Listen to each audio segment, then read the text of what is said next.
Welcome, guys, to Back of the Rack, a gaming podcast. Welcome to Back of the Rack, a gaming podcast about games long neglected. Not the AAA games, but not the hidden gems. We talk about those games that are close to your heart, that no one ever played, but because it was on the front of the shelf, you know, like, because it wasn't on the front of the shelf, no one ever actually played it. Yeah, you know, not your Call of Duties, but not your instant hidden gem. Just those middle AA games, you know. So I'm your host, Bendezzer, and with me, as always, is the chiseled chin co-host, Chiseled Sondi. What the fuck? You made me sound like Crimson Chin, like I'm gonna be out here like No. No, the square jaw, you know, the nice definition, chiseled.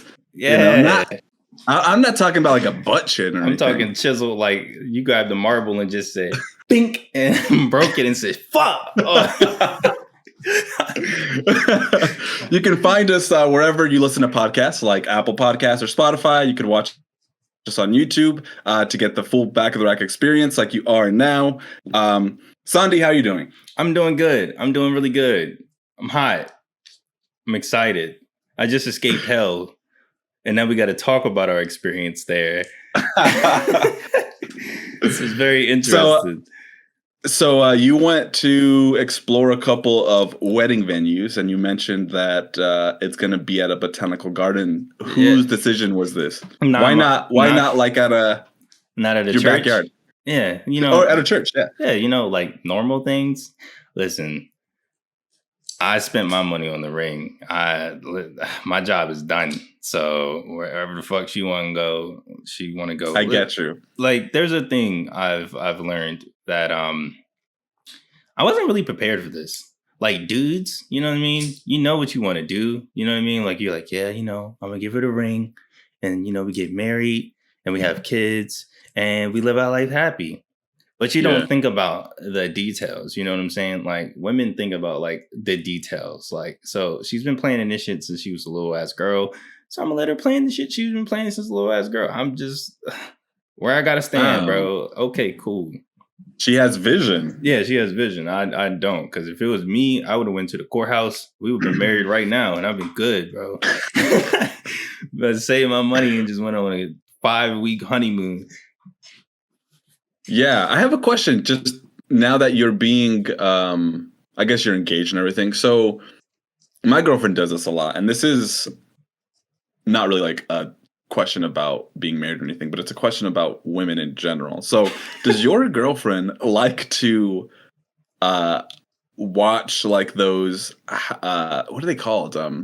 Like those shows where like house hunters, where they rebuild houses, or like the interiors, or like, yeah, like, does she like that kind of shit? You know what I'm talking about? That's all she watches is this dude play The Sims and build houses. He just has commentary over houses and he just builds shit and he like hacks. I don't want to say hacks the game, but he uses like cheats to like move shit and like pixel perfect to be like, yeah, I moved this little block and I shrunk this tree to make it look like some shrubbery to put in this. Like, he just does extra shit. And I'm like, what the fuck? Okay, so she watches house stuff like in the digital space, but nothing like those like nah. Those like, we flipped this house. Not okay. She's a true crime. She's a binger. Like, if like there was a definition for bingers, she would be next to it. Like she's like, oh, this show has 30 seasons, 70,000 episodes. I'm watching it, and she'll catch up, finish, and be like, all right, I got a new show. Like, she's finished General Hospital, fucking Law and Order twice. God damn, like, it's just, I'm just like, bro, you got time for this? That's insane. Yeah. And then, does she ever, like, when you guys are maybe out and about, out in the town, you know, maybe you just picked up some food, driving around, does she ever point at houses? That's such a nice house. Does she ever, like, point at houses, like, does she do that? I do that. Oh, so you the bitch. Yeah. See, listen, bro, I would put on House Hunters and be like, huh, okay, he's a butterfly collector and she's a stay-at-home mom and their budget's $3 million. Oh, yeah.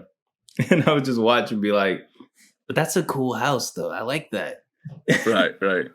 So my girlfriend is really into like the like cooking or those competition shows where they. Bro, those are So fire. no, No they pun actually intended. are. I've watched them. I'm like, hey, this is good. I'm voting for him. Yeah, and it's always over a bed of rice. Yeah. It's always So, over like, a bed of rice. It's that show with. So she also likes this one show with it's on Netflix. It's like makeup stuff. It's like they're all doing they're trying to become like the next top makeup person. Oh, it's like Project Runway, but with like makeup. Exactly. Yeah. Oh, What the yeah, fuck is it called? I've It's called seen like Glow Up or something like Wayne. Yeah. Yeah. But yeah, she watches that because she's really into makeup and stuff. So she watches that a lot, and I'm just like, this is kind of interesting. Listen, I don't know anything about makeup, but like these people are getting it. Our entire yeah, schedule has been fucked up because of Big Brother, so I understand stupid TV. Yeah. So yeah, we recently also watched Shang-Chi. This is recorded September 6th. The movie came out September 3rd. So I liked it a lot. Sondi, you liked it? Hey, it's the best origin story right now. To this day, What? like hero origin movie story is the best one. What's the second best? Damn, you put me on a spot like that, bro. I didn't even think that. Shit. Well, yeah, because honestly, I would probably say, in all truthfulness, probably either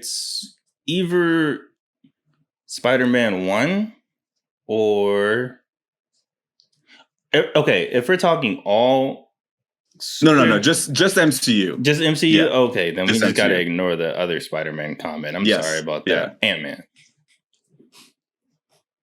I fucked with Ant-Man heavy. Ant-Man was the one I was I love you. I love you. Will you marry me? Ant-Man and Guardians of the Galaxy those are up there in like terms of like how it feels natural, where it's not like it's like, oh, I just magically found this shit and I just did it. Like Black Panther he wasn't really an origin story. It was just like, here, bro, you already been Black Panther. Same with Spider-Man. It was like, you already been Spider-Man. It's like, yeah. I think the more recent MCU Spider-Man, they're like, well, we already did it like 9 times. Yeah. We're just gonna assume that people know. Yeah, I'm Ant-Man. I really liked Ant-Man's. He's he's my favorite MCU character. And I like Captain America a lot, but his first, you know what? Iron Man is probably what people would probably say is the best origin movie. Yeah. Out of like all the here, you know what I mean? He does have a good little I don't know movie. Like, I don't know if I agree, but it is a solid like origin story, right? It is. It's pretty good. Because the Hulk doesn't really have one. The same with Thor. Like, they were already heroes. You know what I'm saying? And Thor's is like, it's kind of just like, stop being a dickhead. Okay, continue being a dickhead. Like, right? Yeah, he needed really to learn to be humble. And I cannot remember any other heroes. I think my girlfriend really liked Captain Marvel's little origin story, but I was like, this movie's messy as hell now. I liked it. I like Captain Marvel's. Yeah, I would say, honestly, but see, to be fair, my favorite MCU, like anything, has been Loki so far. Like, Loki is incredible. Like, because like I was telling you before, if like Falcon and Winter Soldier, or Black Widow, I don't want to see normal niggas hitting each other, bro. Like, that shit is done, bro. We fought half the universe, bro. Like, come on, we got shit to do. And Loki gave me that, where it's like, okay, we're getting into that. And Shang-Chi also got me like, okay, we're into that. Okay, that's what I want to see. I want to see demons, multiverses, universes expanding. I want to see somebody throw a planet at somebody, bro. I want to see some crazy shit. Yeah, we're definitely like our tolerance for fantasy is definitely being pushed. Where we're like, we want more now. Spies, Black Widow, nah. I don't want to see. We have James Bond and Jason Bourne for that. I want to see like some next level superhero, supernatural shit. And the good thing is with Shang-Chi, I think also is that the combat, it wasn't like shaky cam where it's like, doom, doom, jump cut, doom, doom, jump cut. It was like they let it breathe. They zoom out the camera so you can see the full movement of everything, and I like that. It was very, it's It's very nice. Yeah, they shot it like wide. It was very like it came from like the Chinese martial arts school of film with their like action sequences. It was really cool. They even had like a little ode to the. Have you seen the movie Old Boy? Yes, yeah, where he was on a train and he did the spoilers for everybody. Yeah, talking. they were. They did like the crab pan while he was on the. Yeah. Well, I don't know if it's a spoiler. I mean, probably not. It's in a trailer at this point. Yeah. Yeah, but exactly. No. Yeah, by December. Exactly. Yeah. So, so speaking of heroes, today's episode is about Batman. Batman. This is a good little segue that we both decided to go to the movies at the same time. Yeah. So, actually, just real quick before we talk about this game, did you watch Justice League and did you watch the Snyder cut? Zack Snyder's cut? Yeah, I have not. You know, that's actually one of those things I need to do. Actually, but I don't have 4 hours. I haven't watched them either. Yeah, I don't have 4 hours, so. But I do say I don't have that. Yeah, I don't have time for that. But I do say I definitely enjoyed. What was the last Superman? What was it called? Man of Steel. Yeah, I really liked in Man of Steel when Zod like came to the planet and realized, oh, I got powers. Like that one fight scene where he's just like pushing cars and like zipping super fast. That was honestly like the most Superman shit I've ever seen, and it wasn't even from Superman. Right. Yeah. Man of Steel was solid. Did you watch Batman v Superman? Yeah, I like Batman's fight scene in there. It was really, that was probably one of the best Batman fight. Like, man, DC Cinematic Universe is really good, but like this other stories is just they're trying to expand too fast, and that it's kind of the opposite of Marvel, where it's like they don't have time to expand. You know what I mean? They have to get ready. They got to go. Yeah, they really need to take their time with it, and they're trying to like keep up with Marvel. It's like, dude, Marvel's been doing this for 10 years since Iron Man 2. Like they were slowly building it out. Right. And you guys are trying to be like, oh, fuck, okay, let's do Justice League now. It's like, what? No, wait. Just, yeah. So, I don't know. It's interesting. So, did you watch the 90s animated Batman show? I loved the 90s animated Batman series. That, Batman Beyond, Static Shock, Superman. Static Shock. Why is there not a Static Shock game?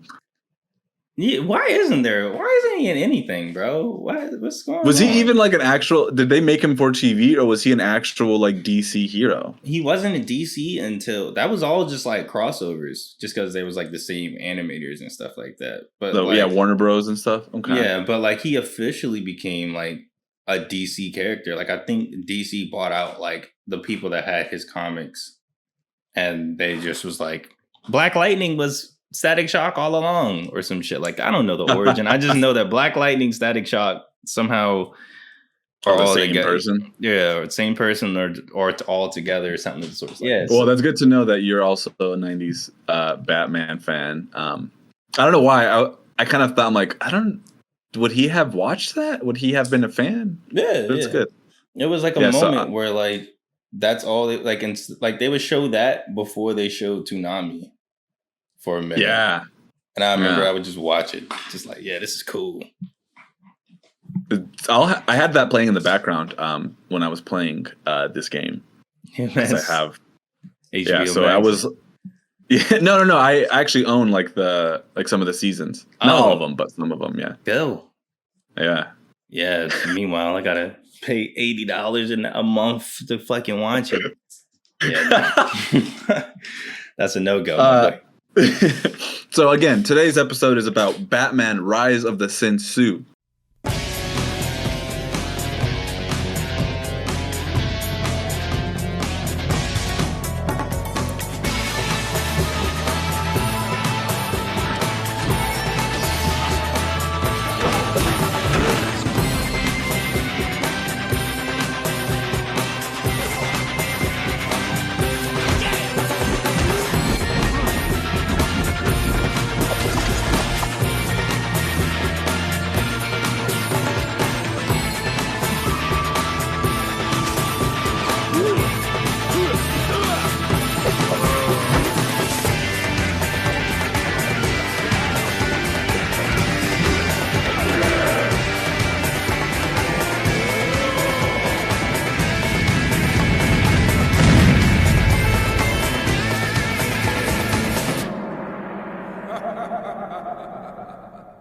which I played on GameCube, and Sondi, you played on. I started playing on PlayStation 2, then I played it on GameCube. Oh wait, Wink, I'm wink. confused. Okay, see, my copy decided like the music wouldn't play.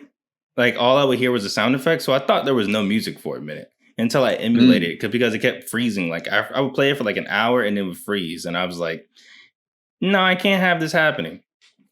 So I decided to emulate the game instead. And even though in emulation I was having some issues and stuff like that, so I don't know if I got the right experience or if I just played it on the wrong console. But yeah, it was yeah. So let's talk about the year that this game came out in. So this was developed by Ubisoft Montreal, which is more recently they're known for like the Assassin's Creed series, Splinter Cell, Watch Dogs. So they are the like when you think of Ubisoft games, they are the studio that you think about most of the time. Yeah, they've touched it, and they've like developed it. What else have they done? I want to say there's one like another big. They did Watch Dogs, Prince of Assassin's Persia Creed, series, Prince of Persia. So the Sands of Time series. Yeah, so this came out. This Batman game came out in 2003. This was a stacked year in gaming. As I Google this really fast, this is fucking crazy. Now that I see this, oh my God. So they developed this, and they also dropped the first Prince of Persia game that year. I think and the year before they dropped Splinter Cell. So Ubisoft Montreal was like working their asses off, and I wonder if this game was just like we need to get a game out to bring in more revenue because they had the Batman license. Yeah, but, like if this was just a game that they just needed to just put out, to fund their other more ambitious things like Assassin's what was that? Assassin's Creed? That was later, so that was like 2005, right? Yeah. Yeah. They also developed Batman Vengeance, which was a prequel to this game. And so before we get into like the details of like what kind of game Batman Rise of the Sin Tzu is, they developed Batman Vengeance, which is a really, really good game. Did you play this one? Or have you ever played it before? No, but I was looking at gameplay of it and I was like, why does this look better than this game? Yeah, it's like Batman Arkham. It's so you know that meme where it's like am I a joke to you? Like where it's like something, but something already exists, but it's like, well, obviously, okay. So Arkham Asylum is great in like a lot of ways, but Batman Vengeance was probably the original Arkham Asylum. It was really, really good, and takes more place in the universe of like the animated series. And so Ubisoft Montreal like really did like a remarkable job graphically. Gameplay wise, like it just felt like Arkham Asylum, but in 2001, basically. Yeah. I definitely say it's really interesting that they actually got the license to do something ambitious as they did with Sin Tzu, because during this time Harley Quinn was finally getting like success in the comics because she was like super big in the TV show, and so she finally did the merge over to comics at this time. And somehow DC was like, yeah, you guys can make an original character and we'll see how it goes. We might add him into everything else. And that's what Sin Tzu is. He is a completely new character that only appeared 2 more times. He appeared in a Suicide Squad issue where he's immediately killed off.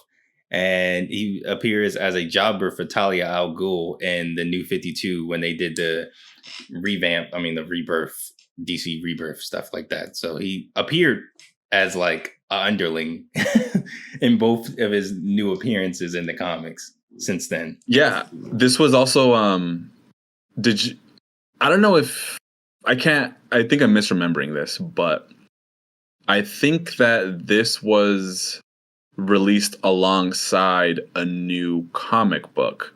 Or was it the other way around? Was it like the comic book was released first and then they released the game to promote it? Or like there was a cross-promotional thing going on? Yeah, I think they made a comic for this to promote the game or something of the sorts like that.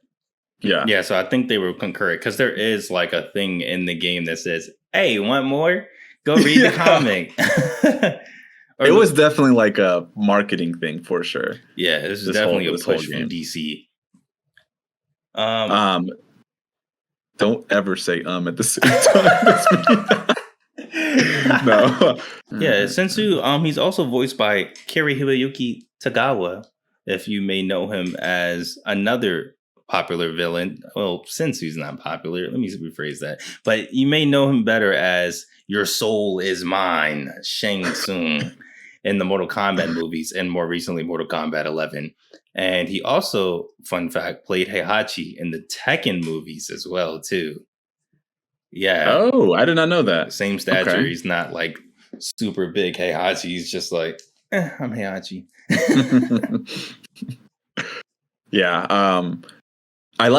So let's go into the presentation for this game, and then we can maybe talk about some of the reviews at the time, because that's always kind of interesting to look back on that. Just to give you guys more details on the type of game Batman Rise of the Sin Tzu is. It is a 3D beat 'em up brawler from 2003. So it's super basic. That's kind of all it is. You get 4 characters. You can play as Batman, Batgirl, Robin, or Nightwing. And you can upgrade their moves after each level. You get like style points. You just get like a score, and based on your score, you can use those points to upgrade like their moves and stuff. But so it's pretty basic on that front. That's what the game is. Presentation-wise, it takes a lot of its style from the '90s animated show, which is beloved, and and it's super nostalgic. So I think it looks great on that front. I feel like that art style does so much of the heavy lifting that I'm pretty sure the team didn't really have to like do much. Like, hey, yeah, like we just copy and paste, but in 3D a little bit, So everything, like the cutscenes, I think look cool. Like I like seeing them like rendered in 3D, and just like, oh, it still looks 2D, but it's 3D. I don't know. Like, what did you think? I did dig it, because the only other game of this nature that I've ever played was the Incredibles game. Not the first one, but the Rise of the Underminer, which is I played that one too. So yeah, which is which is also a beat 'em up, and it kind of plays like this, where you get your dudes and you just fight with your little combos and stuff like that. But I guess the art style for that one was already 3D. Right. And it was early Pixar. It's not like new Pixar where you can see the shaggies on somebody's like clothes. That was back in the day where it was just straight. It was like smooth textures. Like there was no details that were like, yeah. Right. So it kind of carried over a little bit more like that. And when I guess I had a predetermined notion of that Incredibles game going into this game, thinking like, I knew, like, I was like, okay, this is going to be a beat 'em up. And I know it's not going to be as complex as River City Girls or anything like that, or Scott Pilgrim. Yeah, it's not going to have any like crazy XX combos, Castle Crashers, jumping people off the walls. It's going to be basic because it's a kid's game from 2003. I liked certain things about this game when it came to the presentation. Not the music, that's for sure. And the sound effects were really repetitive. But I did like the way that the bosses were presented. Like, I like that it switches up a little bit and it makes you actually feel like you're Batman when you like fight them. Like Clayface having to actually throw the batarangs and the lightning and stuff, or like Bane shooting the injection or Scarecrow's gas. Like, I like those small little things. They were really cool. I dig those. Yeah, the boss fights were pretty inventive and felt like appropriate for the boss you were fighting. Like it was like a unique gimmick every time. Yeah. So that made it feel fresh. It wasn't just like, do stun them, and well, I guess it was, but it was always by proxy of some element that you had to engage with. But just to go back to the music real quick. So The music was annoying. I turned that shit down. Oh my gosh, bro! Like the '90s Batman show. Yes, like some of the most like mature and just tonally consistent music for a kids show. Like it Danny still felt Elfman, gritty. Like yeah, it has like this weight to it, but it also like fits that era and that world. And they decided to like, I don't know what they did with it. I don't know. Like it's so basic, generic. Like it's like essential sounds for video games. Like they basically took themes from the show and they made them into like pop, like funk songs. Yeah, and like rock riffs, and it just, I get that it's a beat 'em up, but like it started to feel very video gamey at that point. Especially because like, you would hear the song end, silence, and then replay again, and you're like, "What's going on? What the heck?" Okay, this shit's on loop, nigga.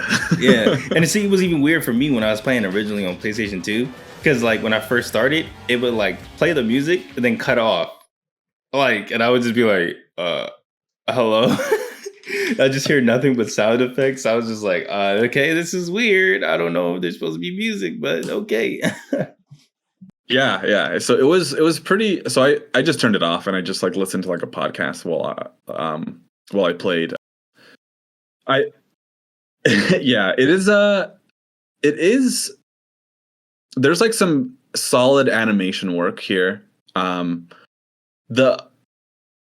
The only I think one of my biggest gripes is that there's 4 characters, as I had mentioned, and Batman and Nightwing operate as like the heavy characters, so they're slower, have stronger moves.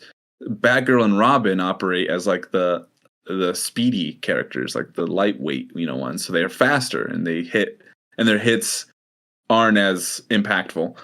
But like they have the same move sets. So essentially you only have 2 move sets.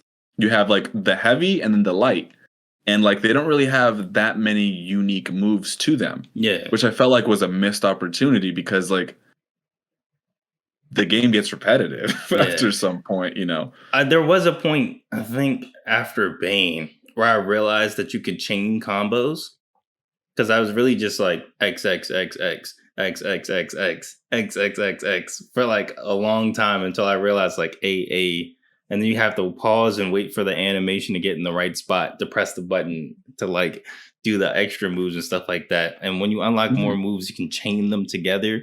But yeah, it kind of felt better presentation wise. But yeah, especially at the beginning, like I guess, especially because of the points totals that you need for like certain moves and abilities and stuff like that, it doesn't really help out, especially like certain things like the bat swing looks so ugly. Like I don't like it at all. Like it just swing on nothing and can't even hit anything, or the dodge roll is just, I don't know.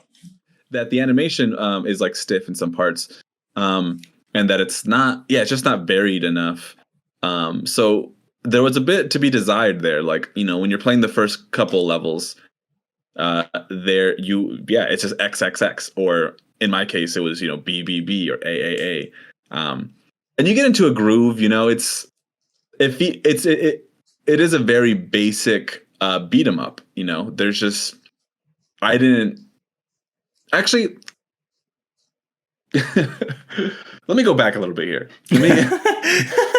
When was the first time you heard of this game? Like, what was your, like, had you ever heard of this? Had you ever seen any of it? Had you played it when you were younger? I did actually play it. What was your history? I never got past the first level, but I did play this as a kid. It was one of those games that like a friend of mine had that was just in his house, and we would be like, all right, bro, let's play this. And we would start playing it and then be like, well, let's go play Smash Brothers. And then we just turned it off and just started playing Smash Brothers. So I never really got far enough, or really, and that's back before I like forced myself to play games. So like, if I didn't want to play a game anymore, that's it. I just didn't play it anymore. I wouldn't be like, no, we have to beat this game, bro. Like, so Yeah. Well, disclaimer: we didn't. I didn't beat it. Did you end up beating it? No, I This did game not. beat me. This game beat me. Okay. In so many emotional levels, bro. I got the sun beaming on my eyes because I'm on my laptop, man. It's just it broke my computer. That's how bad it was, bro. It did. No, I'm Since Tzu blaming hacked. it. I'm blaming it on Sin Tzu. Yeah, the environments were also very boring, I thought. Even back, like, they looked good, but the design is so limited and you can, like, barely see anything. I don't know if it's because, like, the camera angle, but it just looks like you're looking at the floor and maybe, like, Yeah, it's like a where. top-down view. Yeah, so but it also feels like it shouldn't be. Like, I don't know. Like, there's a weird. I just had, like, a weird expectation of it. I'm like, I feel like the camera maybe should be just straight behind my character or not. Like, I don't know. Yeah, Like, or it like wasn't at a like. different angle, like maybe to the side or something of the sorts like that. Maybe it should switch up a little bit because it did feel weird for certain because it was always stagnant. Like it would always look like you were going up. Like it felt like a flash game. That's a better way of putting it. Yeah, it felt flat. Like, it felt like it had no actual dimension. Yeah, So because if I went right, like it would turn, but like it all depended on sometimes it wouldn't even turn. You would make a right and then go down like a corridor, and then it would just be like, all right, anyway, you're going right, and it still keep the camera in the same spot instead of flipping it so you can see more of your surroundings and stuff. yeah, so it's like it wanted to be, um, you know, uh, like X-Men Legends, like that kind of screen, that kind of like view. Yeah, Which I don't. What would you call that? Like, so isometric. there's. Yeah. Okay. So, actually, quick question here. Quick aside. So, okay, we have first person. Yeah. Go first We person. have first person, which is like your Halos and your Call of Duties. Third person, which is like your Uncharted's, your Gears of Wars. Technically, second person in Driver. There's one mission in Driver where it's second person, where you're driving the car behind you, chasing you. Yeah. So what does second person look like? That wouldn't be the. Yeah, yeah, in Driver, there's a mission where you think that you're driving the car behind you. Like you think you're driving the car that's like the camera's in, but you're actually driving the car that you're chasing. And like, I don't know, it's weird. And you're that's in unique. like first person for the person chasing you, but you're actually the person in the car in front of you driving. And it takes you a minute to realize like, oh, wait, I'm not driving this car. Oh, shit. Yeah. So I guess, I don't know. The camera's like bird's eye view mixed with like a third person. Because you can zoom the camera in a little bit. Yeah, a little bit. But not like enough to make it like a grandiful change. You know what I mean? Yeah, you're not going to get like warrior style behind the camera. Not going to have a Dark Souls lock on for somebody doing dodge rolls or nothing crazy like that. Yeah. Yeah, so I mean the presentation overall, it looks nice. It's I just really like those cutscenes, like the dark reds of the sky. Just that 90s Batman like art deco like look is so cool. It's almost like I don't know, like BioShock has that same look too, like that art deco sort of look. But yeah, so the cutscenes in this game were really cool. And I don't think you got much of that in the environments, unfortunately, or in you didn't get like enough just variation in animation work, especially in the enemies, especially in the environment, like you were saying. Like it's all like it feels samey, even though they specifically say these are very different locations. Like you go from what's the first? It's like the alleyway. You go from an back alley to inside a hospital or bank. It's like a bank or a hospital, something of the sorts like that. And then you go to a dock, it's like a building into a rooftop, into a dock, into a boat, into the Batcave, into Arkham Asylum. Like, but they all feel the same. Like, even though I'm walking through a sewer and I walk through a boat, I still felt the same way. I didn't feel like, oh, this is any different. Like, there wasn't like environmental hazards that made me go like, oh, okay, this is a thingy bobber. This game is definitely like just like a classic beat 'em up, like Streets of Rage, like it's just like, hey, dude, here's some fucking moves. Like, here's 3 basic attacks and some environments, some window dressing, and then some like pretty basic villains, and just have fun for a couple of hours. Yeah, like if this was like an arcade game that came out around this time, this would be definitely like the quarter muncher game that you just like, all right, go ahead and that's play. sort of what it feels like. Yeah, you're right. Yeah, like because the difficulty spikes in it are brutal, crazy brutal. Like all the bosses, I will say the bosses all look good. I love all of their designs and how their gimmicks and stuff. They were really fun, very unique and interesting. Especially, what was it, Scarecrow? I was fighting Scarecrow for like 45 minutes. Like, come on, bro, where you at, bro? Until I accidentally hit him and was like, oh, yeah. Okay. With Scarecrow, what it was they would send out these like ghosts, and you would have to like, and it was like a gas because you're in Scarecrow grass right now. And you send out like Harley Quinn and Joker ghosts to like attack you, and you would pretty much like first instinct is, oh, I'm gonna punch these things to get them out of my way. But little do you have to realize is that where he's shooting the ghost from is where he's at. So you gotta fight your way towards it and then punch him while he's invisible, and then you can combo on him and stuff like that in order to get the fight going. And that was really interesting to me. That was really cool because it took a little intuition. Like I didn't realize I actually had to look at the shadows on the ground as well, because you could see his shadow on the ground. I was like, oh, that's cool. That was probably the highlight of the game, with gameplay and presentation and everything, was that fight scene, because you're basically in like a little arena, and Scarecrow uses these like fear bombs to like make people afraid of their deepest fears. And so like there's all this green gas all around, and like Sondi's saying, like when he throws his fear bomb, he disappears, and all these ghosts of Joker, which is like Batman's like, you know, arch nemesis, and Harley Quinn are like attacking you, and you have to like, you know, punch them. And you can hear in the background, I don't know if you noticed this, Sondi, but you could hear his footsteps too, as well as the smoke moving while you're fighting. So if you pay attention, along with his shadow, you can just see him moving, and then you kind of have to just like, you know, like be a little bit intuitive and go over and just start fucking punching the air. That's actually cool. I like that. I really dig that. Yeah. And then you get the Clayface, and Clayface's boss is just batarang these electric bars, and don't get hit by his dumbass long ass reach.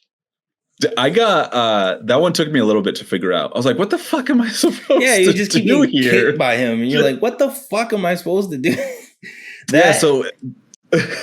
And then like when you actually like when he shoots the little like knives, I was like, bro, this shit is too hard. Like I think that was one of those moments I went from Scarecrow being like, oh, this is a cool fight, to that fight being like, fuck this game. It was very frustrating because you're on the rooftop and you have Clayface like in the mid or in the back of, like he's in the background and you're in the foreground, and there's 2 electrical generators that I think are providing power to like a neon sign that's behind him, or like right next to him or something. So your first instinct is like, okay, I'm gonna go up and just start fucking just, you know, like wailing on him. But he doesn't let you anywhere near him. He extends this like brick wall, so he pushes you back, and then he has these like long reaching knives that will cut you up, so you have to like dodge them. And like it's not clear what you're supposed to do. So I died like 5 times. I'm like, what do I do? And then so you end up having to just throw the batarangs at the generators I mentioned earlier that power the neon sign, and then they electrocute him, and then he gets stunned, and then you go up to him and fucking do your 1, 2, 3 thing on him, and then you just rinse and repeat.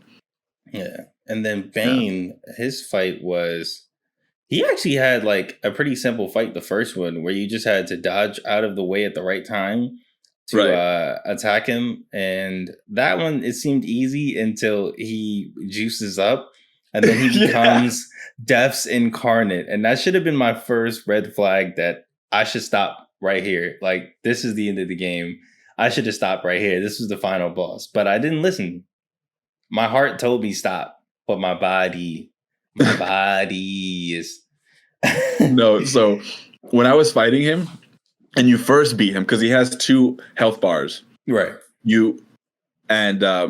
The first one is when he's just like regular, like he's not juiced up by the venom, juice or whatever. So I took him out quickly. I was like, "Fuck yeah, that was easy. Hell yeah, let's go." And then he like juices up, and then I'm like, "Oh no, Please." And he's like, yeah, he's like super fast. He like dashes at you, and you have to time it like the window to dodge out of his like dash when he's juiced up is and so it homes in as well. He will curve and grab you. And you gotta dodge at the right time for him to hit the wall behind you. So then you can attack him. But what he likes to do a lot of the times is stop right before the wall. So that you can't like knock him out, and then he'll grab you and break your back like the old comic and stuff like that. He was a very annoying boss. And then Sin Tzu, I don't even know how that fight went. I don't want to know. I don't. If it's anything like the mission, I don't want to know. This is sort of, so let's talk about the story a little bit. So I don't know what was happening. The story is pretty like just basic. Yeah. It's pretty basic. It's like Batman, like the commissioner is missing. There's like certain things happening with Scarecrow. Actually, like when I think back on it, how was it all even connected to Sin Tzu? Was he pulling the strings? Yeah. So essentially, the story was that like they brought Sin Tzu to Arkham Asylum as like some top secret shit, and Commissioner Gordon was like, "Hey, we got superpowers and stuff like that, but I'm not going to tell the one person that be stopping these motherfuckers that this secret top agent Chinese dude is here." And he breaks out of Arkham, and he breaks out of Scarecrow, Clayface, and Bane. They explained it a little bit of like why he broke them all out specifically, but I fucking forgot. But the main thing is that like it happens on the same anniversary of Batman's parents dying. So you start in the alleyway at the spot his parents died. And like Commissioner Gordon's like, "Hey, Bats, I need you. Everybody's attacking, they escaping Arkham." And then he's getting like Scarecrow gas, so you go save Commissioner Gordon. That's how the whole game starts. And it just kind of, every cutscene, you just kind of do some shit and then FaceTime whoever is like important at the time. And then just like, it's like Batman FaceTiming like his fucking like ops and being like, "Yeah, fuck you, bro. Fuck, I'm pulling up right now on you, bro. Hold on." And he just hangs up and just beats his ass. Yeah, I felt like that was very contrived, just like to have it through the phone all the time. Like I was like, well, how are we gonna get them to communicate? Like it just felt lazy. Like, okay, we'll just have him have his fucking walkie-talkie on him all the time. and everybody has his number. Yeah, Clayface and everybody can just talk to him on this walkie-talkie. I'm like, what? Okay, whatever, that's fine. The voice acting was good, though, I will say. They did get everybody to reprise their roles from the TV show, which is actually really good. That's actually, because that's honestly the best Batman cast. Everybody's voice acting in that series. I don't know if it's nostalgia and rose-tinted goggles, but everybody's voice is really good. Even Sin Tzu's, everybody's. It's really good. Yeah. It's probably, I wouldn't, it's probably nostalgia and the fact that they hit it out the park so well the first time that it just sounds like that's how we know Batman's voice, or that is true. When I do, what I mean, like Batman and read the comics, I think of Joker's voice as Mark Hamill. Yeah, and then Batman as Bruce Timm, I want to say his name is, or is that something like that? But yeah, like their voices are so synonymous with that character. Like if anyone else voices Batman who's not Bruce Timm in like an animated or video game adaptation of Batman, I'm just like, it doesn't sound right at all for me. I'm just like, that ain't Batman. Yeah, right. Stop. Just it's kind of like with Yuri Lowenthal, where like when he first voiced Spider-Man, I was like, no, you're not Spider-Man. What are you doing? You're supposed, yeah.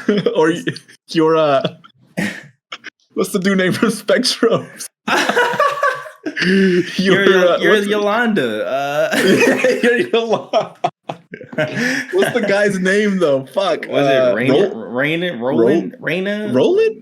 Rolanda? What the fuck was his name? Raina?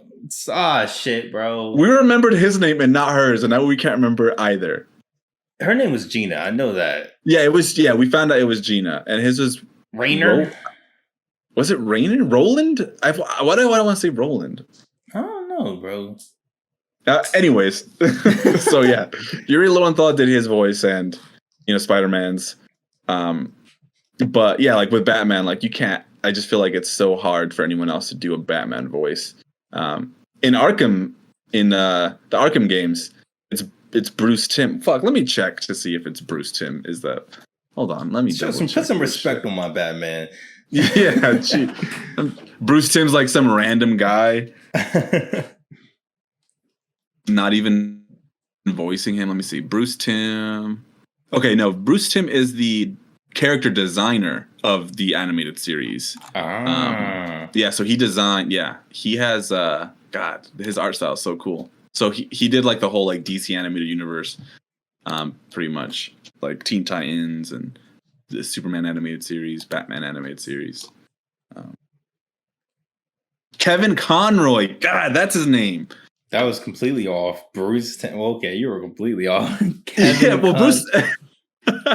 They're related. To be fair, Bruce Wayne, Bruce Timm, Tim Drake. Come on. I mean, yeah, Tim Drake, Certified Lover Boy, Kanye, Don. It's all connected. Eagles, Tom Brady. Yeah, so yeah, like Kevin Conroy does his voice. God, he's getting old. That's gonna be sad when he fucking passes. Damn, shit, just made it somber.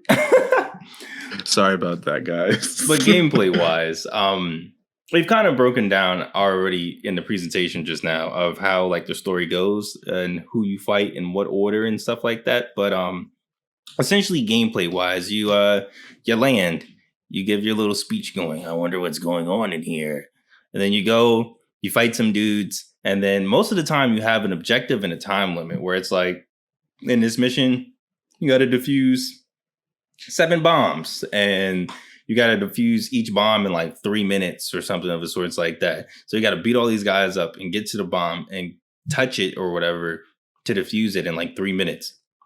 And in the beginning, this is really easy. You can like kind of cheese it a little bit to be like, I'm going to milk it and beat everybody up just in time to save the person. But then the later you go, the more chaotic and the more I'm having PTSD. Oh my gosh. What? Wait, what? I just had PTSD of the last of hell, bro. Oh my. Yeah, it gets the difficulty spikes are insane. Like I remember when I first started this game, the last game we played was Final Fantasy 12. So we were just like, let's play something quick, something simple that we can get through, something enjoyable. So we went through our games. I'm like, oh, Batman, boom, okay. And then I'm playing it, and the first 3 levels are really, really easy on like normal difficulty, right? Which is what I like, what I think you started with, and as did I. And it's like the same, out of nowhere, and it's like basically the same objective, which is to save the civilian. You have 3 minutes, beat everybody around, and but like the difficulty just ramps up, and like some of these guys are very difficult, and a lot of you just cannot, yeah, like, and then also the checkpoints are I want to say brutal, yeah, but I feel like they're fairly spaced in the beginning because it's easy. You're like, cool, all right, and then like later on it's just like, fuck, I have to save 8 of those guys again. Shit, taking the civilians in a row. It's brutal, but and I think that's to your point, which is basically like this could have been an arcade game because like that's where the coins would have been like, all right, let's do it again. Let's run it back, Yeah, it was. So I don't know. Like, I felt like, to also add to this point as well, is that when you complete these missions, you get points based on like how well you combo, how many times you got hit, stuff like that. and it adds on and you can buy upgrades. So these are like new combo attacks. So now you got AAB or like AA pause AB stuff like that, or like special abilities like you can hold down one of the puncher kick, like the puncher kick button. I know do like a combo attack that does a lot of damage. It's mostly an AoE, like you'll do a spin attack or like you'll do a big strong kick or something of the sorts like that. You also Oh, right. So you're talking about like the special meter, right? yeah. And then there's Yeah, also so like bat abilities that sometimes tie into that, I think. One of them does. No, that's the buddy attack, the buddy move. I'm sorry. That also uses the combo meter. Were you able to do the buddy attack? I tried it. I actually got two controllers plugged in during the emulator and was like, hey, babe, come here really quick. I just want to see something really fast. I need to see this. Right. I was like, let me see this real quick. Okay, cool. Damn, yeah, I feel like this is just because there's a whole like there is a specific move tied to like that special combo move where you need like a second player. This game is definitely designed to like play with friends, and I think couch that's co-op why, status. Yeah, and I think that's why we also might have had trouble with the last mission, because thinking about it in hindsight, if we had two people for the amount of people that you're fighting and the difficulty of the people you're fighting, and you have 6 lives or 8 lives, I guess in this case, compared to 4 lives, it's kind of helps out a little bit. At least get you to a checkpoint. You know what I mean? Yeah, because you definitely need to like prioritize targets as well. And I think like I want to say for the Sin Tzu level, like towards the end where we were having difficulty, there's these enemy types that shoot this beam towards you and it reverses your controls and like alters reality or something. And like you have to like go after them first, but sometimes there's like 2 of them, or there's these other guys that rush you, and you'll get like stun locked, and you're just like fuck it. But if you had another player, be like, all right, go after him. I'm gonna go after this guy. And the later in the level you go, there's multiple of them that can do it. So like all the character types, I mean all the enemy types can shoot the beam once you get to a certain point, and it's like and I actually learned reading an FAQ that even if you're playing co-op and it hits just one character, it reverses the controls for both people. Oh my God. Yeah, that's chaos. I think also you share lives. So like you wouldn't have 6 lives. I think you would share 3 still. So you still can't I would throw die. up if you share 3 lives. Or whatever the default amount of lives is. But like if you and me play together, we would only still get 3 lives. And if you die, I'm like, nigga, we only got 2 more lives left. Put the controller down. I don't want to see this no more. No, it's fuck. You owe me a soda. The upgrades, they do help out, and there's like batarangs. You can like web swing. Oops, my bad. I mean bat swing. You can like upgrade your batarangs and like have like bombs and stuff like that. But I didn't really feel like it was imperative to like upgrade my tools until I got to that level. Then I said, let me just upgrade. I spent all my money on those upgrades, and still was getting my ass beat.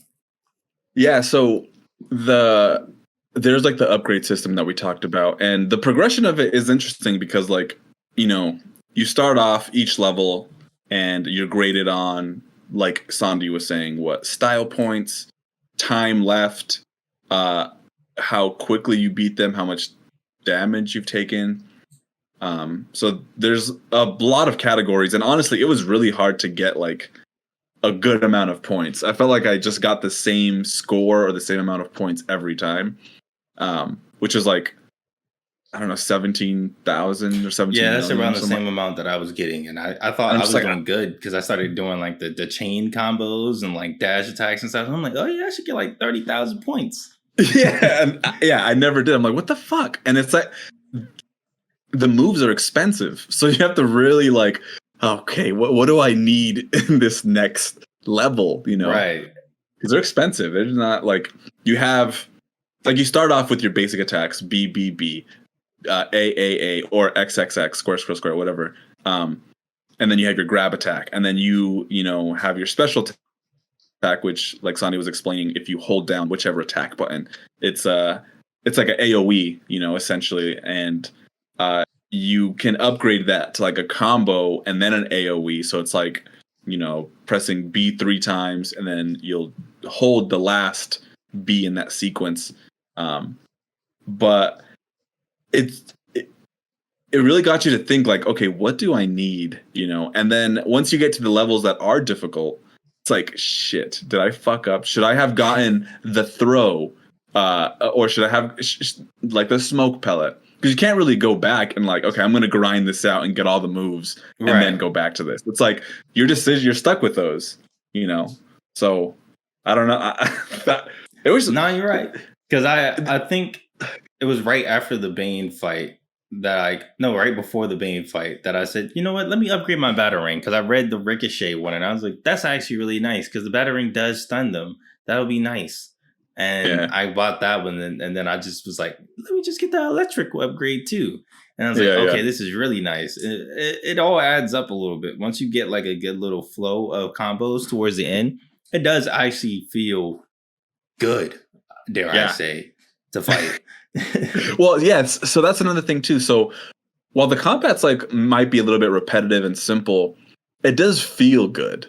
Yes. Like it's a good like when you're punching and like doing your combo, especially like when you do that pause, like the XXX and then in the air, and then you like hit it at the right time. Yeah, there's like a good rhythm. I'm like, oh, it feels good, but it's just fucking hard. And sometimes I'm like, why aren't you dead yet? You would do the combo like 5 times and you're like, all right, stand up. Wait, what the fuck? And he stands up and beat him up again. You're like, all right, stay down. Yeah.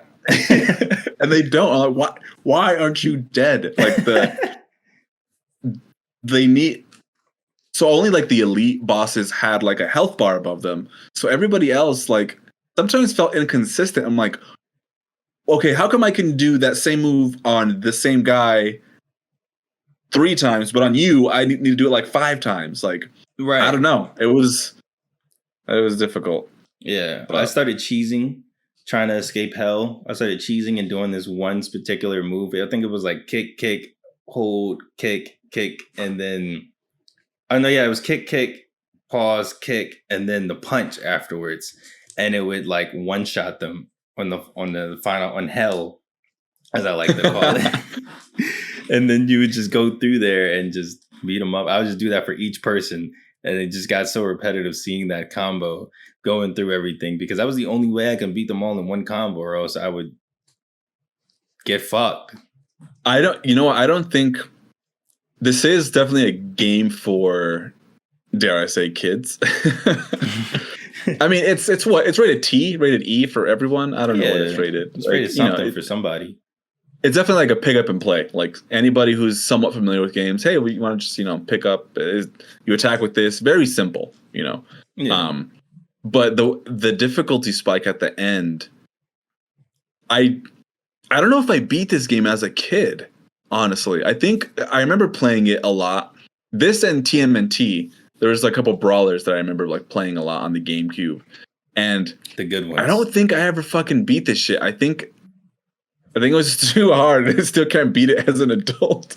No, yeah, because there's a grievance when it comes to like these things, is because like I guess I was talking about this as well too, like playing Sonic Adventure, because it's the bi-monthly Sonic Adventure 2 playthrough time, and I can't grind rails to save my life no more. I used to be a dog. I used to be like zoom, zoom, zoom, zoom, zoom. And now grinding rails is the hardest thing in the world to me. And I was thinking about that. I'm like, am I getting worse as a gamer? Or am I just not a kid anymore with the tolerance to learn certain mechanics? Like, you know what I mean? Like as a kid playing this game, like if we kept dying on like in hell, we would have just been like, nah, bro, we got to keep trying, man. Come on. We'd play until like 2 a.m. trying to beat this shit. But like as an adult, it's just frustrating because you realize, especially coming out of a game that almost broke my top 10 list, like coming off of games like that and then coming into this game when we're thinking like, oh, it'll be short, sweet, easy, cool. Yeah. And then we're like, fuck, I actually got to work. I don't like this. That's the thing. Yeah, I think you're like, like that's very well said, because I think it highlights basically that as a kid, you know, like you've mentioned, like, oh, this is the only game I have right now. I have this and maybe another game, and I already beat that game, so I'm stuck with like Batman. So if I'm stuck, I'm not stuck. I have to just keep playing until I beat this level, and there's nothing else to do. I can't just like go. Like we didn't really have like a lot of other distractions. Like, you know, like now I could be like, I have 20 billion other games. I'm gonna play something that I'm right. You can clock out of a game, and like we're at the point now, like we just did, where you can clock out. We can look at it on the shelf and be like, "Yeah, I beat that game." Wink. Oh yeah, I totally beat that game. Totally, but the whole time you're like halfway through. But like that's just the luxury that we have. But as a kid, you don't really have that luxury, as well as the fact that I guess you have. I don't want to say you have the patience, but like, I guess you have the stamina. You have the guts, though, to be like, nah, you're not about to do this, because you don't know nothing's bad. You know what I mean? Exactly. That's another thing too. Like, what's the first game that you realized was a bad game? Let's go with that for context. The first game I realized was bad? Oh, fuck. Well, you're asking the wrong person. I don't know. Because of the types of games that we play and stuff, like I don't really think I have a game where I'm just like, this is bad. I don't have anything, man. I can't think of something like where I'm like, this is bad. Oh, actually, Samurai Warriors 5. Wow. No, okay, hold on. I need to find a new host for this podcast. We're hiring. I can't believe you. After hyping this game up for 3 episodes, you gonna say this shit is bad on this cast? We're sponsored. The fuck? Oh my god, that's so okay. That's the last game that I can think of where I like thought, I'm like, I don't know if I like this. Like, but yeah, I can't really think of like the first game where I was like, this is bad. I can tell you right now. Brink. This is how I knew you was my nigga, bro. This is how I know we were destined to make this podcast. Because I was thinking in my head, Brink, either that or there was another shooting game. It was a shooting game. I think it was called Turning Point.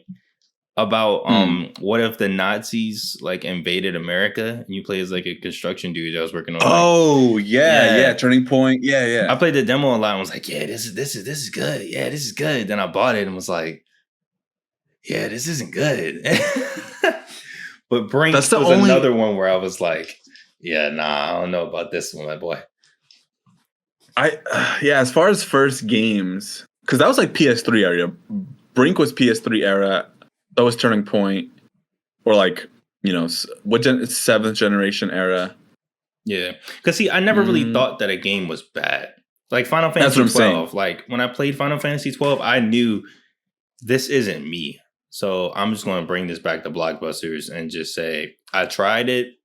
It's not me. Like same thing with Tales of Symphonia. Like when I first rented it as a kid, the dude, he was like, oh yeah, look bro, it's 2 discs. Can you beat it in 7 days? And I'm like an 8-year-old like, what the fuck? 2 discs? And what that mean? Right. That means 2 games? What the hell? All the time. Like I knew even back then, I was like, yeah, this isn't for me. Maybe in the future it might be for me, but I just know right now this is not my type of shindig, but somebody on the internet probably likes this shit. But as you get older, you can say some games are bad. It's okay.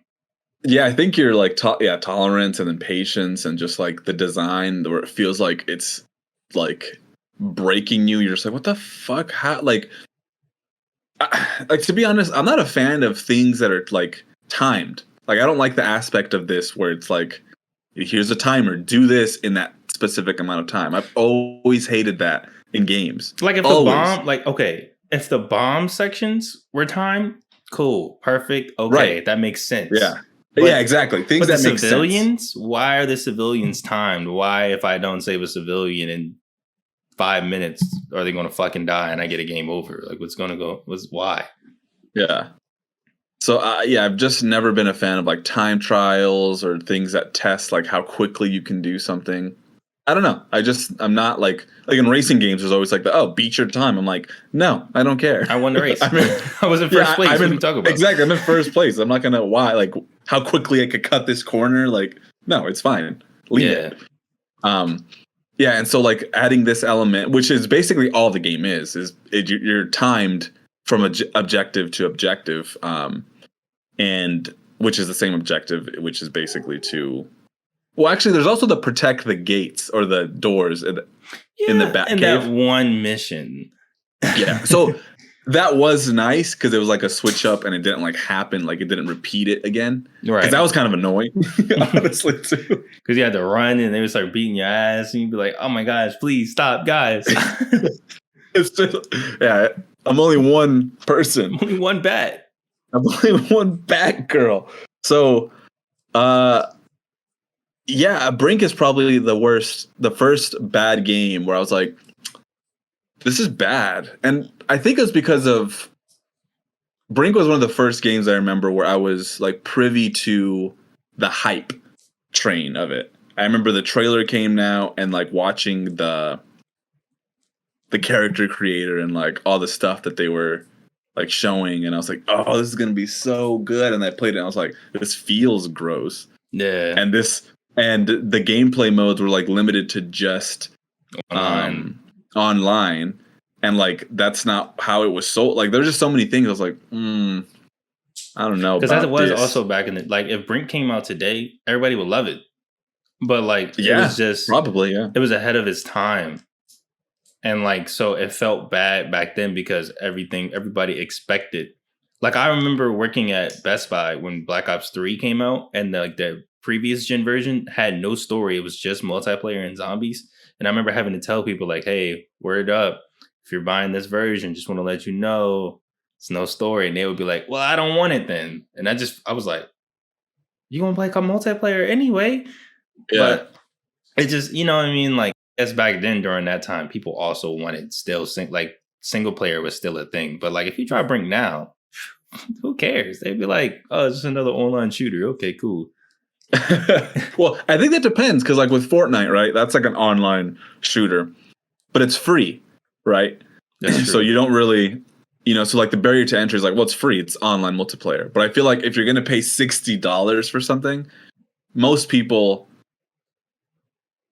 I don't know. It's hard to say because I'm not like in that community with like Call of Duty people, but like I do feel you on that because Battlefield's about to come out and it has no single player in this Battlefield.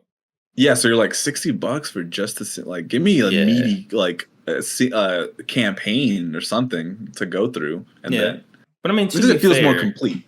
They are adding I don't want to scapegoat for a game that isn't out yet, but to be fair, multiplayer wise, it sounds like everything I wanted out of the last 4 Battlefields. So I don't even talk about a story. A bunch of players. And a bunch of good maps. Oh, right. Yeah, it's going to be like that's right. That's all I wanted was 180,000 people running around shooting and blowing up shit. Back to like the whole being timed on this, like, is that something that you are a fan of in games? Like, do you like that shit? It depends. Because I know Sonic Adventure does it for 2 missions. Technically. No, I think it does it for a couple more missions, but there's the Green Forest and White Jungle. Or I think I probably reversed those names. But either way, those ones right after Sonic and Shadow fight, they're like, oh, it's about to blow up in 15 minutes. Get out of here. And you got but see, the thing is, you have well more than enough time for 15 minutes. It only takes 2 minutes to beat the level, you know what I mean? You're Sonic and Shadow, you're running fast as fuck. But like, this game... First of all, you don't move fast, and no, at all. There's no sprint. There's no sprint. There's no like. You can't even like do a link roll to go faster or something like that. Like it barely works like that. Yeah. So like for this game, it kind of makes me feel like it gives me anxiety. Where I'm like, I gotta go. And then if you miss like one dude to beat him up and you get there and you're like, why is there an invisible wall? What the fuck? And you got to run back, kill this one dude for like 6 more dudes to pop out. And you got like 30 seconds and you're like, no. Yes. Yeah. They come in like waves. So that, yeah. So I think I get the added pressure and like, the like whole timing mechanic. I get why it's used. Right. So I think another way they could have used it was like just like give us the level as opposed to like only giving us 3 minutes to save somebody. Just time us on the whole mission, and then at the end be like, okay, if you would have finished this in 10 minutes, then we'll give you like a S or whatever. There you go. But don't like game over after it's been 3 minutes because I didn't do this specific thing fast enough. Right, like, exactly. Like at least give me the freedom to be like, okay, I want to play this a little slower, more deliberately, or however, as opposed to like you have 3 minutes to beat 25 thugs and then get to this fucking the civilian. I think that would have been cool, especially because they had the whole score system anyways. You know, so it's like, well, yeah, just give me like what 20. I think Dynasty Warriors does it right. I think Dynasty Warriors does this. Oh my god, this is not sponsored anymore. Back of the rack, aka Koei Cast. That's what we need to start calling it in the beginnings to let people know. To let them know. Yeah, I mean, no, they do this where it's like time, where it's like I'm not going to hard time you and be like you got to beat this. Oh, I mean, there's certain objectives where they're like you got to beat this in 4 minutes, but like the whole mission is timed, and they're like, okay, you beat it in 6 minutes, we'll give you an S rank for it and give you some more bonuses. But it's not like if I take 35 minutes to beat this shit, it's not going to lose. Like the game ends and you have to restart. Right. Yeah. So I don't know. Just talking about the game, I think we should definitely do a bonus episode of trying to beat that last level. And I don't think we will, but I think it'll be fun just to fucking go through it a couple times as like a bonus. You want to go back to hell after we just escaped it? You want to go back? I put it on easy, and I put it on unlimited health, and I still fucked up, man. It's the time. We just don't have enough time. Right. Maybe the combos too. We're not using. I'm like, I don't get it. But I don't know. Maybe we could do that. I don't know. I want to read some of the reviews here real quick just to see if you agree with them. So this is from IGN back in 2003 when the game came out. Oh Lord. So lacking that magic spark, Batman is frustrating in its simplicity. Delve into this one if you're a Batman fan, but be prepared for the story to be the most, if not only, motivating play mechanic. That's very harsh. Like, what does that even mean? The story is the most motivating. What? The story is the least motivating. Yeah, that didn't get me through that's weird to me. I don't know why they would say that. That's kind of weird. It makes me feel like I really neglected to pay too much attention to the story. So, yeah, I guess maybe the story is better than we give it credit for. But I read the synopsis and I was like, yeah, that's fine. That's a fine story. That's not what kept me playing. But I remember going to GameStop and people saying that IGN was harsh. I remember like buying games and people would be like, yeah, IGN gave it a, this, but IGN is harsh. Oh, and I'm just like, times have changed. Yeah, and I'm just like, huh, okay, huh, harsh. Yeah. So lacking that magic spark, Batman is frustrating in its simplicity. I don't know. I think they were. It's maybe the expectation because of Batman Vengeance from that game to this one. They're like, oh, what the fuck, Right. But it's not. I don't think it's frustrating. Well, it is frustrating in that it's difficult, not that it's everybody experiences hell sometime. Yeah. All right. So next is Electronic Games Monthly, and they say an unforgiving difficulty level and harsh time limits severely undercut the fun. and bam-powing hordes of goons becomes achingly repetitive over time. That's So I exactly think what we said in an that's hour it. in one Yeah. sentence. Yeah, exactly. So if you don't want to watch the podcast, just read that quote, and that's exactly That's what all. You're done. There you go. Because it is absolutely unforgiving, and the harsh time limits kind of make you like, all right, I'm done. I'm not having fun anymore. Right. The next one is, or the last one is from Game Informer, which I didn't even realize that they were making. I guess I didn't. I thought Game Informer was like 2010 on. I don't know why. Oh no, that shit was in like the 80s and 90s. Yeah, I did not. I don't know why I didn't realize that. So they say lacks all of the fundamentals that a game of this type so desperately needs. That's the harshest. Wow, that's crazy. I don't agree with that one. Like, it's a beat 'em up. It feels like it's a kid's beat 'em up. Yeah, well, yeah, it feels like Streets of Rage status, and Streets of Rage is a classic beat 'em up. And a lot of beat 'em ups like don't have like extensive combat like that. You know what I mean? Like, there's not so like now they do, because I mean, we expect that because of the times and how it's came. You know what I mean? Right. With like RPG elements, like, and combo and like more modes. You know, this game does have a challenge mode. Yes. But there's like no incentive really to play it. Yeah, because I don't give a shit about this game. I mean, it did like rank pretty like review scores. They kind of they're pretty middle of the road. Like I think the highest one was GameSpot. They gave them a 7.5 out of 10. But it's a lot of 6s and a lot of 5s. But there they go with their 7.5. It's I wonder. This is probably a full priced game, right? So it was like 50, maybe. Yeah, something like that.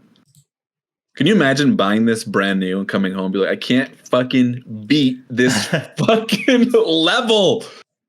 It'd be fucking hilarious. Here's what GameSpot said.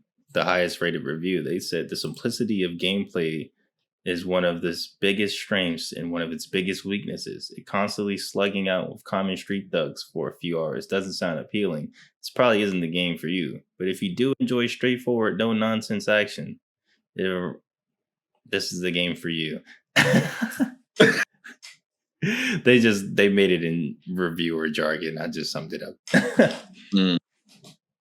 Yeah. Well, I think that's kind of all I have to say about this game. I think I can move on with my life, because it always feels like when we play these games, I can't move on. I can't play anything until we do the podcast. Like, I feel stuck. I do. Do you feel that way? Yeah. Like, I just play like a little bit of everything. Like, yeah, me too. I play pickups and then I just go like. I'm just like waiting for you. I'm just like, when are we going to do? What am I going to play officially next? Yeah, now it feels like I just can't. Like, well, I want to add one more thing, and that's that the producer of this game also produced Scott Pilgrim vs. the World. So I thought that was kind of interesting. That's really cute. That's one of my pickups, and that's yeah. Aww. So this producer also like does just like a lot of like those beat 'em ups. So like that seems to be his thing. Yeah. Which is very funny because the Scott Pilgrim soundtrack is damn good, and this soundtrack is damn not. Maybe he just fresh out of college. You know what I mean? Let's give him the benefit of the doubt. Maybe he knew that this was Ubisoft. They was just like, look, bro, we're just putting some shit out just to get some bread from the kids. We got Prince of Persia, Splinter Cell. We got Splinter Cell 2 coming. Like, we got shit coming. So just make whatever, bro. Put some B-sides on there. Maybe so. I get what you're saying. So just so you know, I think you're mixing up producer for music and then producer for like other media. So, and what's funny is that like I used to also get that confused when I was younger. Like I never. I'm so sorry, bro. What did I just say? Well, because you were saying Yeah, it sounds like it did you sound thought like I I was was saying. thinking music producer. Yeah, Just like this is like financial producer, like he financed it or helped keep everybody on track in this. Yeah, he but that's so funny that you said that though. yeah, bro. He's like the Kanye of beat 'em ups, bro. he's he's oh my god. This man's the Jay Dilla of Batman beat 'em up games in the early He's 2000s. he's the alchemist. He's the OG. Yeah. So that's kind of like about this game. Yeah. Like it was a pretty small game for us in between. Also, this is the last episode of this season. Season 1, And baby. I don't think we're gonna stop numbering the episodes, but we're gonna put them in seasons rather. So this is it, guys. This is the end of season 1. I will see you guys next year. Enjoy your holidays. I'm going to say that. We're going to take a break, stick with the fam, do some background changes and stuff like that. I'm going to change my underwear. That's the main thing I'm going to do. And yeah, we just want to overall give you guys a better experience with Back of the Rack. We've taken a lot of feedback into play, and we're going to have some, I don't want to say big changes because I don't want to announce big things. You know what I mean? Let's just say we're going to revamp. Yeah, there's going to be more content. There's going to be more digestible content for sure. We understand that this is like, these are games that not everybody plays. Not every episode you're going to want to watch. So we're just going to just be like side content, like shorter stuff to kind of get you in, like to watch like the bigger things. But yeah, it's going to be the holiday. So, happy Hanukkah? Thanksgiving, happy Hanukkah, man. Happy holidays, just because Thanksgiving and then Kwanzaa. Christmas and Hanukkah, Kwanzaa, I all said that everything stuff. but Christmas. I'm a heathen. Oh my god. Feliz Navidad. That'd be New Year's. You know what I mean? Yeah, New Year's. So this will be the last Back of the Rack episode for 2021. So yeah, it's weird to think about. Yeah.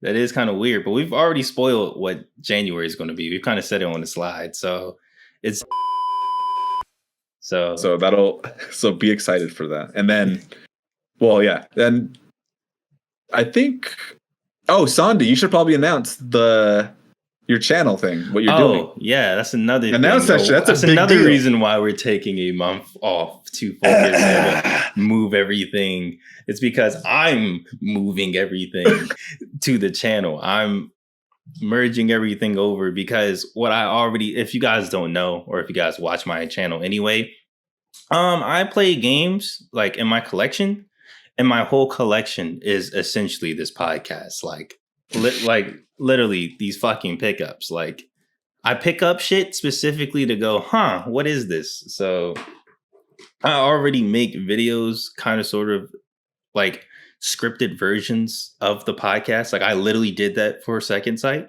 So why not just bring my scripted form of content to the podcast? I mean, to the Back of the Rack channel, because that's literally what it is. Back of the Rack.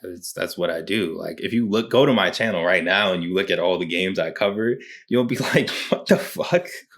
Who cares about The Hobbit on GameCube or Geist or Gun? Like, you know what I mean? Like Hydrophobia. Like I already cover stuff like that. So we're just going to move everything over. And so you'll have the podcast. We're splitting Back of the Rack pickups as well. You'll notice with this video into its own separate video, to where we'll have more gameplay, more content. We'll talk about the games a little bit more, so you can kind of get a perusal and maybe get some pickups of your own. And then we'll have my content where I'll have my own little scripted, quick little video going over a game, reviewing it and stuff like that. Kind of like how we do here, but not with a bunch of yes and bruhs. I'm hip. Yeah, it'll definitely be. I'm excited for that just because I think that it'll be the shot in the arm that the channel needs. Not that it's like dying, but I feel like we put out one huge like 2 hours, 2 hour long, and in some cases 3 hour once a month pieces of content once a month. So we need things in between, and Sondi's content was already already included a lot of like what we were playing, and I think it'll just like flesh out the channel. So I think it's gonna. I think it's like a really good idea, and I was wondering why. I was like, when I was watching your stuff, I was like, this could fit perfectly as like bonus content or just like good content on top of what we offer already. You know, if people don't want to watch like the full like podcast, it's like, oh well, you know, Sondi also has like these like scripted, you know, and then I might do some or even join Sondi on some. Who knows? Yeah, you never know. Who knows? We'll get some big things coming. Yeah, but so it's to also go along with that as well too. We were talking about streaming and stuff like that too. So like you guys actually watching us play through the games. Like we were hoping to like that's why we were trying to announce the games now, like at the end of the episodes if you guys watch it, so that we can start streaming it and talking with you guys, and you guys can give us some tidbits and stuff like that we don't know. Because a lot of the times we're playing by ourselves in this dark, decrepit room over here with no lights on, and you kind of get in your bubble, you know what I mean? And when you're in your bubble, it can jade your experience with a game. And sometimes it's kind of fun to play a game with some people, you know what I mean? Might even do some co-op on some games or some shit. Yeah, there's been some opportunities for us to do like PlayStation co-op or what do we do? Hey, bud, you done playing the game yet? Because I want to talk about it. It's mainly because timing. Like we're 3 hours apart, and like, you know, we're doing different things at like when it's 5 o'clock here, when it's 8 o'clock there. So you've already eaten, you've settled down. I'm watching TV. I'm done. I'm just getting home. Yeah, exactly. Yeah, I'm like working now, eating. So by the time I'm like ready to like, okay, cool, I can sit down and play something. You're already in bed. Right, exactly. So yeah, and you probably know it just as good as me. Like sometimes you do want to just sit in the room until like midnight and just play the game, but the missus will not allow that. They'll look at you and be like, "I'm going to bed." Are you coming to bed? Yeah, that's always the question I get. I'm like, yes, at some point. Exactly. Yeah, eventually. I'm coming to bed. Yeah, like not now, but I will. Playing the game. I'm busy. Do you controller in hand? Do you not see this? Literally. Yeah.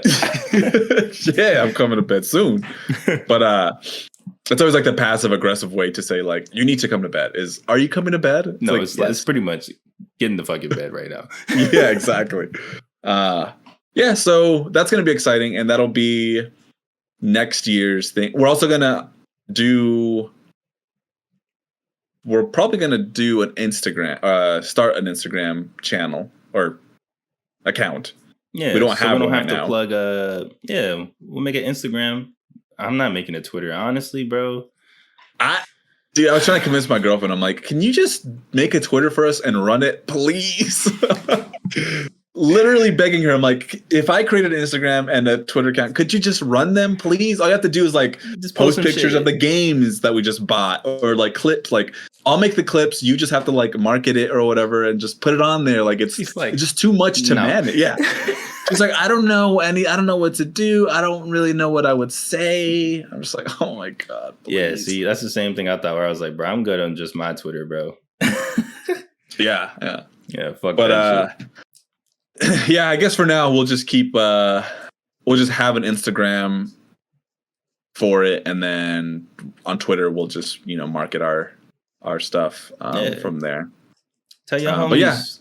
Tell your homies and your homies and your homies mama's homie and your mama's homie's auntie, cousin, little brother to please watch this podcast. Because it's fun. It's very fun. We've come. This is why it's a season finale. We've come to a conclusion in the pilot season of the plot twist, and we've understood the threat that is at hand. So now next season is the training arc where we get strong before the tuning exams.